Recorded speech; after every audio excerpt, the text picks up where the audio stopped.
Breaking It Down with Frank MacKay. This is 103.9 LI News Radio.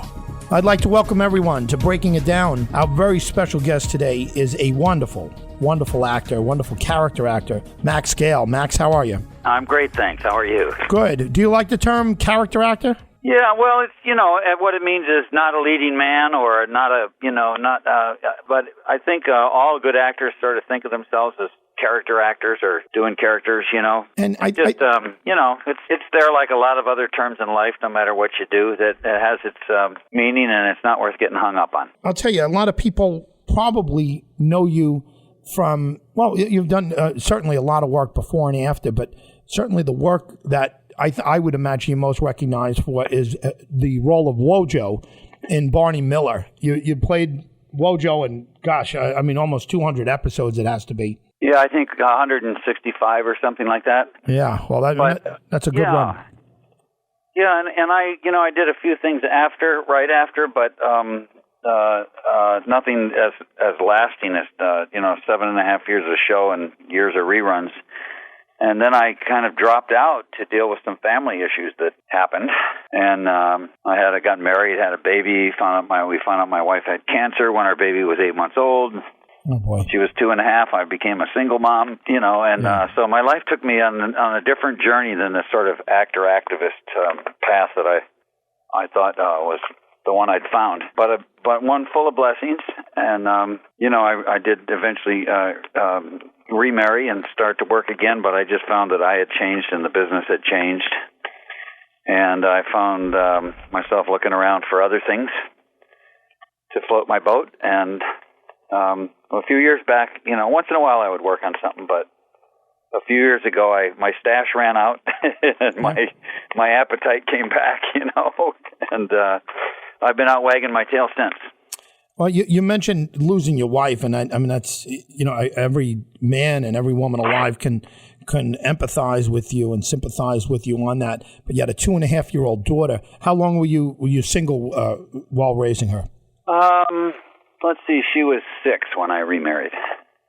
So that's certainly a rough enough time losing a spouse, but losing a spouse and raising a daughter alone. I mean, it's got to be amazing. How is your daughter doing? She's doing great.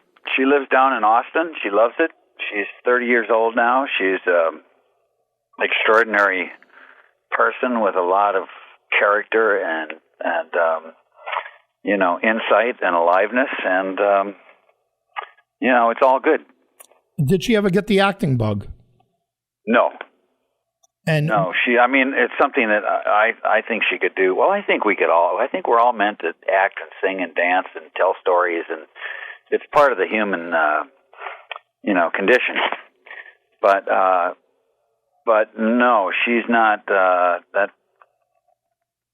that's not her thing. Now, you were born in Detroit, is that correct? Yes. And how long did you spend in that area? Well, I pretty much grew up in what we call downriver Detroit, down where the Detroit River flows into Lake Erie. There's an island called Grosse Ile, and our high school sports league was a bunch of farm towns. So as you head downriver from Detroit, you go through River Rouge and Ecorse. Those were at the time and still pretty much primarily black foundry towns where people came up from the south to work that part of industrial Detroit, and then it segued into farm towns, and Grosse Ile was an island in the river there that kind of spanned those. And other than for a few years, my family moved down to Florida for the second semester of the school year. My mother had 3 sets of twins. She had 7 kids in 6 years, and she just grew exhausted with getting the last one in a snowsuit, and the first one would be coming back in the house. That's the way she used to talk about it. Wow. So they worked it out and got a place down in Delray Beach, and we went down there for a few years. For people as old as me, I'm going to be 71 in a couple of weeks, but those were the rebel without a cause days. 71's not old anymore. I mean, people are living well into the hundreds. You sound like such a young guy, and whenever I see you on TV, you've aged nicely. Thank you. It's all about frame of mind. Now, but I do find I have to take a little more care of myself. I think that's good advice for all of us. Well, yeah. Let's jump back to Barney Miller, if you don't mind. Sure. Yeah. You worked with some actors there that had just been around for for so many years, and the one guy I'm thinking of is Abe Vigoda. And I'm such a big Godfather fan. I just wonder how many Godfather stories did he have? How many times did you guys just hit him up and ask him about his working with Brando and Coppola? And I guess at the time Pacino wasn't that big a deal until after that. Not much, to be honest with you. Pacino was certainly a big deal for those who were familiar with the Actors Studio and De Niro and what was coming. Those were the young lights. I had a much less experience than anybody else in the cast, but I had connected in with that school of that approach to theater and acting. So those guys loomed sort of large just for the kind of potential they held. I think with Abe, Abe had actually not done much film. He'd done a lot of theater, and I think the connections were more about his way of working. His approach to the work was more of a methoded approach, which was sometimes a little confusing to Danny Arnold, who created the show, and to Hal, who came from a musician's background and had done, been very successful as the lead understudy for a lot of Broadway plays, and then won the Tony for the Rothschilds. So people who really understand the sort of the music and rhythm and stuff and approach acting in that way sometimes are confused. Abe used to sit there. You can jump in any time because I'll just keep going. I will remind people that we're talking to Max Gail, actor Max Gail, and many of you probably would recognize him, best known for his role as Wojo in Barney Miller. But go ahead, Max. So Abe used to, like when we would have breaks, Abe would often sit right in his chair there, Fish's chair, and just twirl his pencil and just stay in that sense of place, and sometimes he would say lines that weren't the kind of obvious rhythm that they were written in as a joke. His philosophy was, learn the line and let your mind be as free as a bird, and somehow that doesn't sound like him. It doesn't sound like any of his characters would say that, but that's what, behind the scenes type thing. He was Abe was actually, younger than he looked. I think he looked like an old man at 16. He was a pretty avid handball player, but he had that character, that old, that worn. And here's my favorite story about Abe was we were all gathered around Wojo's desk one time trying to figure out how to play something because there was a big, tall actor who, asked to go to the bathroom. He was in the cell, and he was asked to go to the bathroom. And he went in, and somebody went in to chase him out of there, and he had taken the light bulb out, stuck his finger in the socket, and put his foot in the toilet, and electrocuted himself. So this was the first and only time that somebody died during one of our shows, and we were just trying to figure out how to play it. I mean, there was a part of it as funny as whoever it was came in and said, "This is what he did," and Abe had the line, "I didn't realize he was that tall." And we were, just trying to figure out how do we do this? I mean, we've always tried to work from a reality of this is a squad room. These are real people, And finally, Abe said, "I know. We should play it with a loose hat." And I thought that was just perfect, that kind of in the days of the fedoras, and you tip your hat up back, and I remember Danny and Hal just looking at each other, like, what in the hell is he talking about? But that was Abe. What about Ron Silver? He played what was his character's name? Ron Silver, Harris, agent. Ron Glass. Oh, Ron Glass. What am I talking Silver's about? Another good actor. Right. Oh, yeah. I'm sorry, but Ron Glass played Detective Harris or Sergeant Harris. What was he like? I mean, he was. He almost had, of course he was African American. He was the one African American on the regular set, and he had a very like an Ali type feel to him, very confident. And maybe at that point that was different than a lot of the roles that African Americans had. He was sophisticated. He liked good clothes. It really was a departure if you think about it. His character from many of the other roles that African Americans were playing at that time. Yeah, that's a good observation. Just like in that time, Vietnam vets were often played as going through PTSD kind of. We didn't have that language then, but kind of off the wall. And yes, and Ron really didn't want to do that. For one thing, he was a very good athlete, and he had a lot of theater training with the Guthrie and all. So he had a kind of grace. And all of the characters were, in part, Danny Arnold, who created the show. So every character, Wojo was a Marine, Danny had been a Marine. Harris liked to dress and was a writer. Danny liked to dress and was a writer. And at the same time, I think Danny's genius was that he wed that with certain elements of the characters, of the actors. So we were looking at the humor within ourselves rather than, this is somebody I've seen and I'm making fun of them. We were looking more internally, and I think that's why the show had its particular character. And so, but we had, you want to hear a story about Ron that I think is go ahead, please. Okay, so we were doing a show where Harris, his character, had been shot at, came on a crime scene, and even though he showed his badge, he was shot at by another cop because he was black, and the guy just made the decision that here's this black guy and there's a crime going on, so it must be him. And profiling, early profiling. Yes, exactly. And of course, Harris wasn't happy about that, and there were some, angry words and stuff. And then it came, of course, the show like that, you want to resolve it at the end of the day. And so they had a scene where he comes back and it's written that he apologizes to his buddies. And for people like Danny and Hal, Jack Sue, that came out of that more World War II kind of fraternity amongst different ethnic types who, for the first time in many ways in America encountered each other. So there was that sense of, he apologized, and we all could say, it's okay. But Ron didn't want to apologize. He said, what do I have to apologize for? For being upset that something like this happens? And this was where Danny, as the runner, creator of the show and all, we took a long time, and it's expensive time. Yeah. You got everybody, to really talk that through and try to find some resolution that worked for everybody, And it was hard for them to understand just because they were a somewhat different generation. And they got it, but that was where Ron didn't want to be just sort of waving the Black Power flag or something like that. It wasn't that he didn't care about things. He didn't, but that was a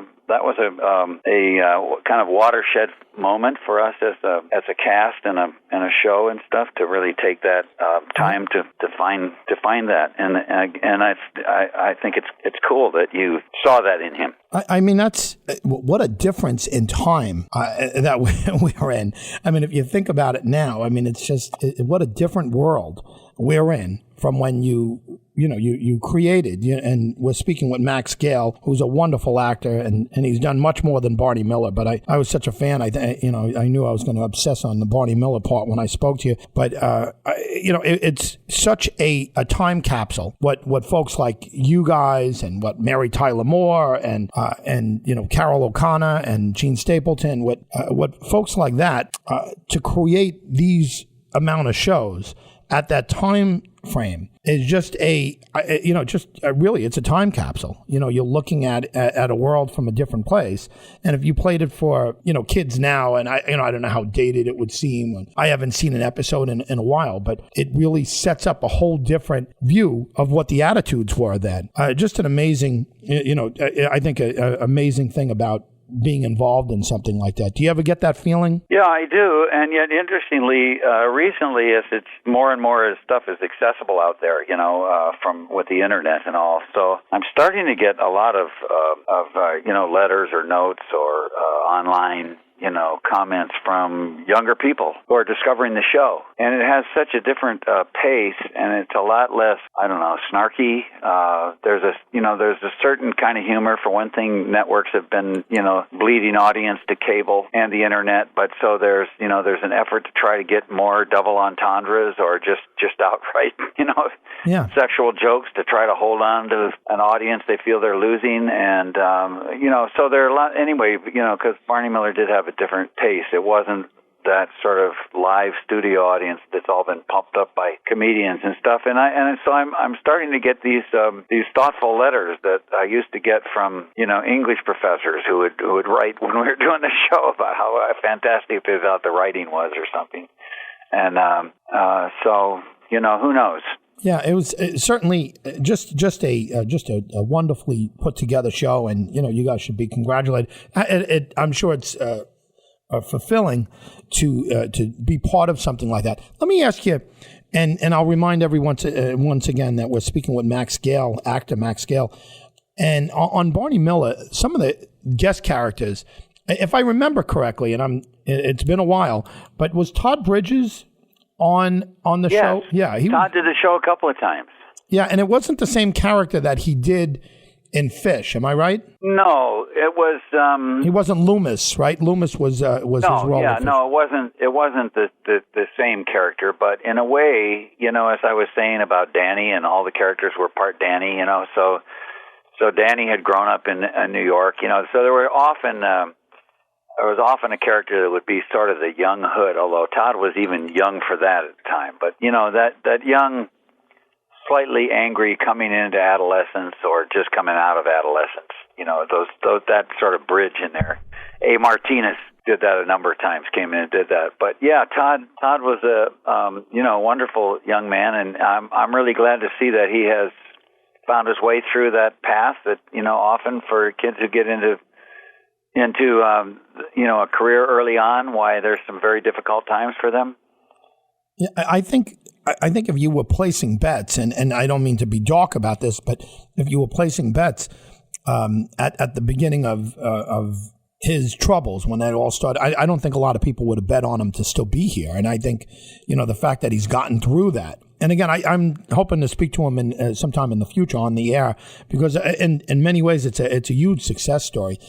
The other two young actors, of course, on different strokes, Dana Plato and Gary Coleman, passed away, and they didn't Yes. They didn't have the easiest time of it. Todd Bridges was probably, the poster child for what was wrong with child actors, or what could go wrong, and the fact that he's still around. And he seems like he's put it together. And again, I don't know. I'm sure things change little by little, but or quickly, I should say. But it's amazing to see somebody that early. Did you see any signs that he would have issues? No, I didn't. Everything seemed pretty healthy. But I think in retrospect, things I heard, there were pressures. Within a relationship with his family and what it means. It's all pretty heady stuff in a way, especially, well, maybe more so in those days. I don't know, because there were like 3 networks and PBS, so. Yeah, right.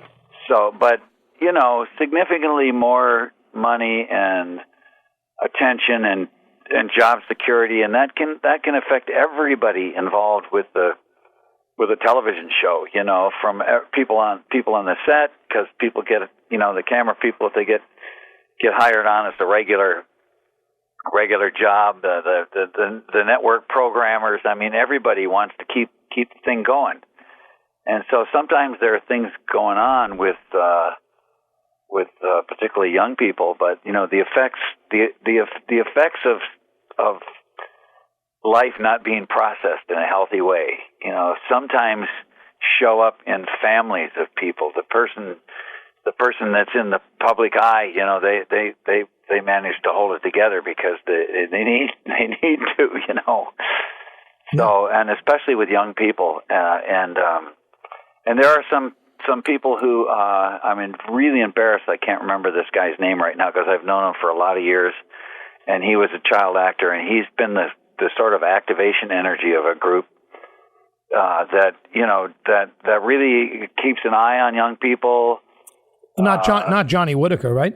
Johnny Whitaker. No, not Johnny Whitaker. Another guy was Paul something from Donna Reed show. Yes, that's exactly who. And I think they've really helped a lot of people find a good path into a good life, and some keep acting and some don't. That's neither here nor there in a way. Yeah. Well, let me jump in. We have about 20 seconds left with Max Gail, who's really a wonderful actor and still at it. What's on your agenda this year? And again, we got about 20 seconds left. And where can people follow you?